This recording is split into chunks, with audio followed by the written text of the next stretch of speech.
Alors,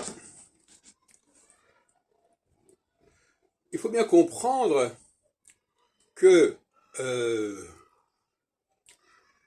Barbault a bâti son travail jusqu'en 67 en tout cas sur la Russie. Après, curieusement, il passe de la Russie à une vision mondiale. Et là aussi, il fait à mon avis une erreur. Parce que un phénomène soit mondial, c'est une chose. Ça ne veut pas dire qu'il soit une guerre mondiale. L'astrologie nous dit qu'à un moment donné, les mêmes processus sont en œuvre dans le monde entier. Ça ne veut pas dire que ça constitue et ça produit une guerre mondiale. Ça veut dire simplement qu'il y a une mondialisation d'un certain nombre de phénomènes, mais chaque phénomène peut être vécu localement. De la même façon que il peut y avoir à un moment donné une certaine tendance générale, mais que chaque individu va vivre spécifiquement. Ça ne veut pas dire qu'il va y avoir une interdépendance entre tous les individus, même si quelque part, effectivement, il y a une convergence.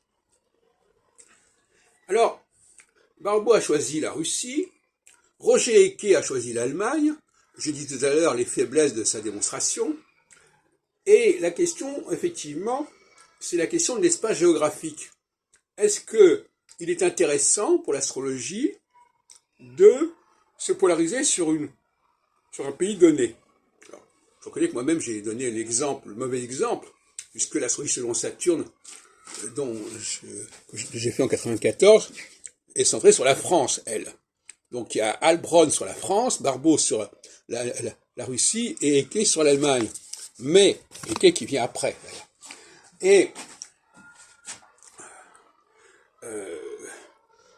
moi, il me semble qu'au contraire, l'astrologie a tout intérêt à montrer que dans des pays extrêmement différents, un même phénomène se produit. Et c'est beaucoup plus impressionnant que de montrer que quelque chose se produit à l'intérieur des frontières d'un certain pays. Pourquoi?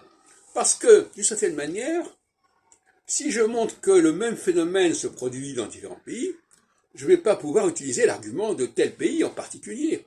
Donc je suis obligé de définir le genre de phénomène dont il s'agit. Alors que lorsqu'on travaille comme Barbault, qui travaille sur la Russie, il suffit qu'il donne une date comme 1989, sans préciser ce qui va se passer, mais que ça va se passer, ça va être important, ça va quelque part impacter la Russie ou l'URSS. Et c'est tout ce qu'il fait. Donc l'argument géographique se substitue à l'argument historique, si on peut dire. D'autant plus que ce qui s'est passé en 89 n'a pas la même importance en réalité que ce qui va se passer en 91. Donc de toute façon, il y a une erreur à ce niveau-là. Il fallait annoncer 91 avec l'effondrement de l'Union soviétique, ce qui n'était pas du tout certain en 89, pas du tout. Alors certains voudraient dire, ah oui, mais puisqu'il y a eu le problème de Berlin, forcément l'Union soviétique devait s'effondrer. Absolument pas. On sait très bien que historiquement, il y a eu des tas de facteurs qui se sont rajoutés. Et dans le cas de Eke, finalement, il dit oui. Alors lui, il fait un effort. Il dit oui, à un moment donné, c'était en bas, puis après c'est en haut, puis après c'est en bas, etc. Mais le problème avec Eke, j'en ai parlé tout longuement tout à l'heure, c'est qu'il ne précise pas. Il a la même configuration.